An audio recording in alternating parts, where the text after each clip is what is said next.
अस्सलाम वालेकुम दोस्तों, मैं हूं आपका होस्ट मोहम्मद रामेश और आप देख रहे हैं हमारा यूट्यूब चैनल रोमियो टीवी। जो दोस्त हमारे चैनल पर नए आए हैं उनसे गुजारिश है कि हमारे चैनल को सब्सक्राइब करें, वीडियो अच्छी लगे तो लाइक करें। तो आजकल लाल ज्वार की जो है मार्केट, मुझे कमेंट्स आते रहते हैं तो लाल ज्वार का जो है वो रेट पूछ रहे हैं। तो आए आपको लाल ज्वार का जो है वो रेट बताते हैं। ये देखें, करीब लेके आएँ, ये देखें, इसे कहते हैं लाल ज्वार। आजकल इसका रेट जो है मार्केट में 250 से जो है 300 रुपये फ़ी किलो के हिसाब से जो है वो सेल हो रहा है।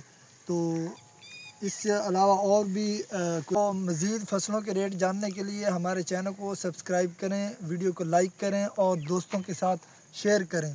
गन्नम, कपास, सरसों और मज़ीद फसलों के रेट हासिल करने के लिए हमारे चैनल को सब्सक्राइब करें।